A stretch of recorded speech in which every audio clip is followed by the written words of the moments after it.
श्री हरिवंश महाराज जी।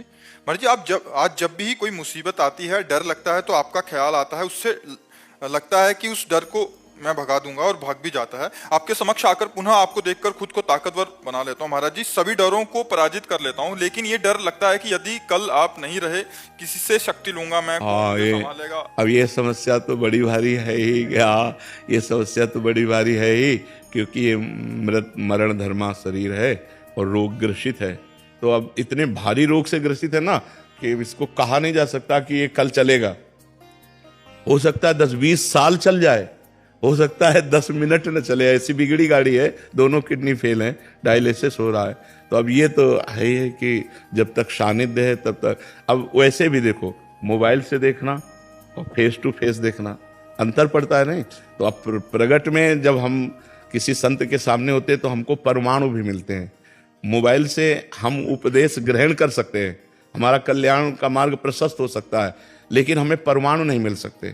परमाणु तो face to face ही मिलते हैं। अब जैसे आप देख रहे हो, आप बैठे इस वातावरण में, तो जो भजन के परमाणु हैं, जो भागवतिक परमाणु हैं, जो धाम के परमाणु हैं, वो आपके अमंगल का नाश कर रहे हैं और आपके दिमाग में बैठकर पवित्रता का विस्तार कर रहे हैं। ये मोबाइल से तो नहीं होगा ना। वो तो प्रगट में तो अब कितने दिन भगवान को रखना है ये हमको भी नहीं पता है। हाँ, आपको ही नहीं, लाखों लोगों का ऐसा प्रश्न है। लाखों, कई लोग तो रो के बोले ऐसा। और आपका जैसा प्रश्न है, ऐसा हमारा भी प्रश्न है कि हम अपने गुरुदेव से संचलित हैं। अगर कल मुझे पता चले कि मेरे गुरुदेव अंतर्ध्यान हो गए, तो जैसे प्राण निकल गए ऐसा शरीर रह जाए, फिर क्या रह जाए। गुरुदेव बैठे हैं तो इतना साहस है कि हमारे गुरुदेव है ना। तो गुरुदेव एक बल है, गुरु एक तपस्या भजन उसका बल है। अगर वो मान लो, ये तो आपकी श्रद्धा से हो रहा है, और वो अगर संकल्प कर ले, मान लो आप श्रद्धावान हो रहे तो आपकी बैटरी चार्ज हो रही, और अगर वो अपनी तरफ से संकल्प करके आपको दे दें तो आप तो महाबलशाली हो जाएंगे। तो ये बात होती है कि प्रगट तभी तो होता है कि सौभाग्य है कि प्रगट में संतों का संग मिले।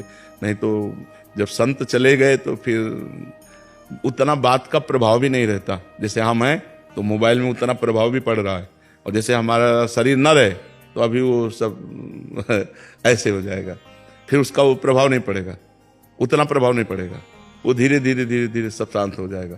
तो प्रगट में जब तक संत रहते तब तक धूम मची रहती है। जहाँ वो अंतर्ध्यान हुए तो धीरे धीरे माया धूल डाल देती है उनके प्रभाव में, उनकी वाणी में, उनके। तो जब तक महापुरुष प्रगट में रहते हैं तब तक विशेष प्रभाव रहता है, और जब अंतर्ध्यान हो जाते हैं तो धीरे धीरे माया फिर धूल डाल देती है अपनी, और उनका प्रभाव अंतर्ध्यान हो जाता है।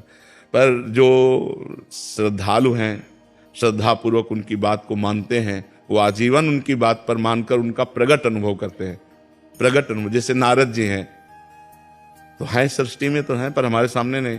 अब हम अगर नारद जी की बात मानते हैं और नारद जी की भक्ति करते तो हमारे सामने भावना में आने लगते हैं कि बीणा लिए नारद जी ऐसे हैं, भावना में आने लगते हैं। मतलब भावना में वो आए, वो केवल कल्पना नहीं है, वो हमारी भावना में आए। तो जैसे प्रेमानंद, अब आप बात प्रेमानंद की मान रहे हैं तो आपकी भावना में प्रेमानंद आएंगे, वो झांकी आएगी, क्योंकि भगवान ही प्रेमानंद है।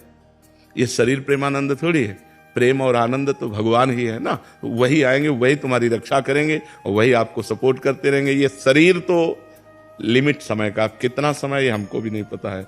आप कितने मिनट का है, कितने घंटे का या कितने वर्ष का, इसका कुछ पता नहीं, आपका भी नहीं पता है।